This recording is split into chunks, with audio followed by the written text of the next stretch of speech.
Hey everyone. Wanted to discuss our PLP or PPP loans, Paycheck Protection Loan, are actually a good idea. And here's what I've been finding out, and I'm gonna go ahead and share my screen here. The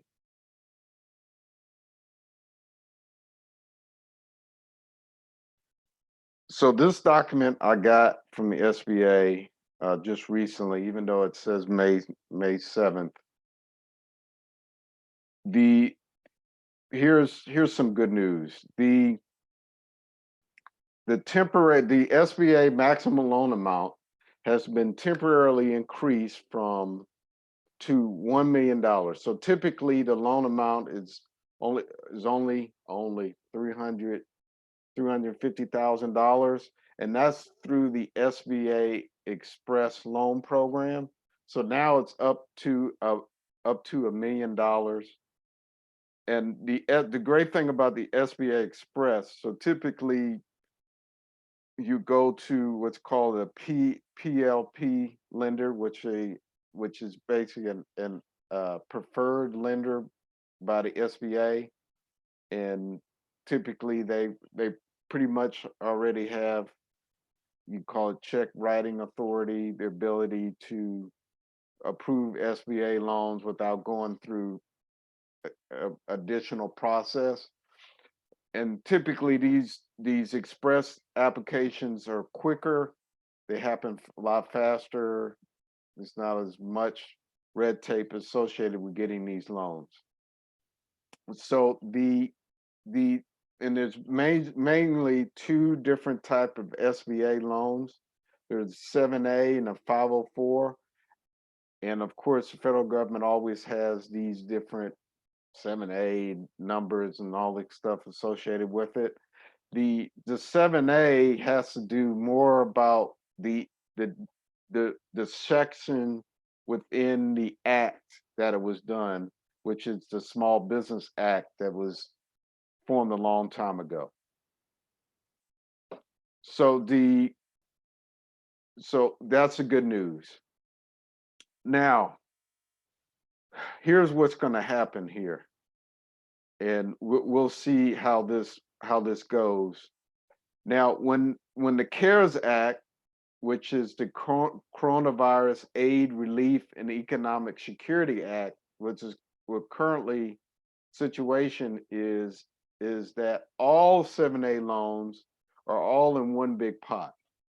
So that means the PPP loans, the Paycheck Protection Program loans, as well as just regular 7A loans. So like if you're starting a brand new business and or buying another business or whatever, when all the funds are gone, they're gone.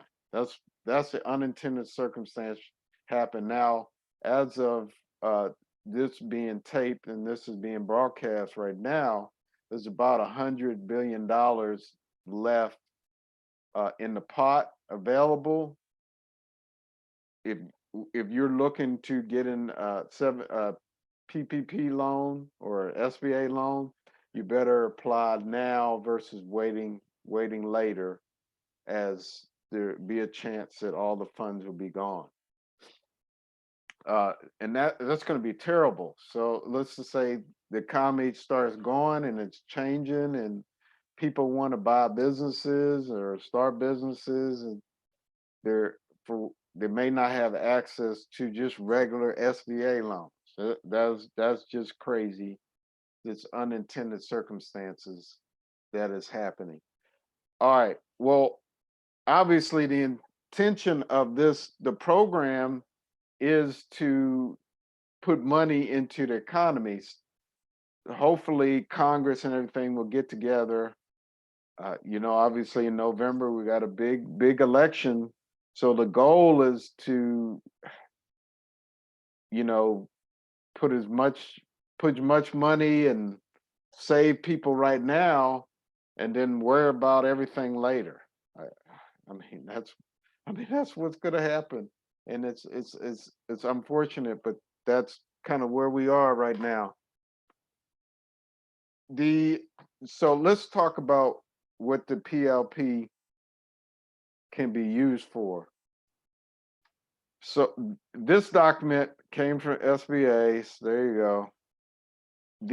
It says dear lenders, and it's been given to the lenders to be to give the info, to have the information in working with the borrowers and how the proceeds of the PLP loan can be used. So 75% of the loans must be used for payroll costs. So majority of the funds directly for payroll costs and costs related to the continuation of group health care benefits during periods of paid sick medical or family leave or insurance premiums. So like if you have a loved one or family member more so, either that employee directly is ill or someone within the healthcare benefit structure, their their family member is ill and you're caring for that person. um the funds can be used for that. Also, you got mortgage interest payments, but in parentheses says, but not mortgage prepayments or principal payments.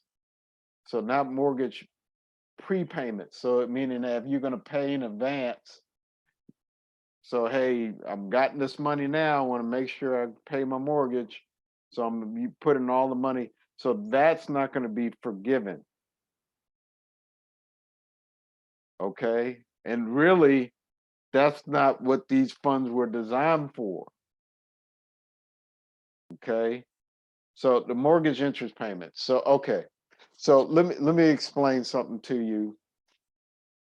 So if let's just say for whatever reason someone has defaulted on a loan, okay? What happens is that financial institution will typically that money that they had, they'll write that off and maybe sell a portion of it to a collection agency or something like that. When they write that loan off, it ends up being an expense on their income statement so that they can write it off on their taxes. And then what they do is typically they give a 1099 for that write off to that previous borrower, and now that becomes an income. Because anytime you get a 1099, you have to put that on your tax returns as income, either to a business or individual. So so so it- so so we got typically on your income statement. So anytime you're paying your uh, payroll and your wages and employees, you got your interest payments or your mortgage interest payments, or you got a lease payment or utility payments or your interest payments on other loans. And for this program before February 15th, so here's what's going to happen. Well, I don't want to say here's what's going to happen. As of right now, as of the laws that are currently right now, these you won't be able to write this stuff off if you're going to get this forgiven for this PLP loan, this PPP loan. So let me say that again. When you get this PPP loan, and as of today or the tax law, all this money that you've gotten, you won't be able to write for this temporary money that's been used. You won't be able to write this off on your taxes as normal expenses on your income on your tax returns as expenses. That's the unintended circumstance associated with all this stuff. Well, think about it. After all this happens, someone's going to have to fit the bill for all this money that's gone out to us. We, I mean, we're going to have to come back and pay taxes somehow on this, and unless they actually change the laws. So either we're going to have to pay now, or we're going to have to pay in the future with higher taxes. I believe that's what's going to happen. And then there's some information here about if you got the EIDL loan, the PPP loan is supposed to pay off, especially that advance loan payment. And then I also got this information about how many loans the SBA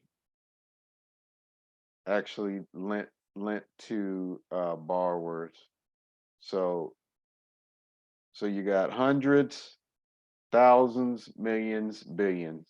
It's about $11 billion for the EIDL loan has been provided. You know, typically this is unprecedented. This is, you know, this obviously it's never happened. Now, what if you want to get an EIDL loan? Well, right now, unfortunately, the only businesses that are able to apply currently as of today, as this being taped, which is May 12th, 2020, is agricultural businesses right now. That's it that's able to apply. So hopefully that was beneficial to you. Uh, you know, please like, comment on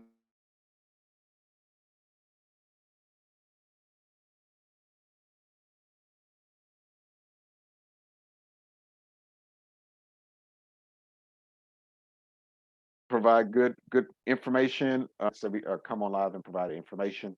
And this channel, Money and Marketing, going through a journey of some of the basics of marketing, as well as access to capital and money. We'll share more information for you. Thank you for tuning in. Have a blessed day.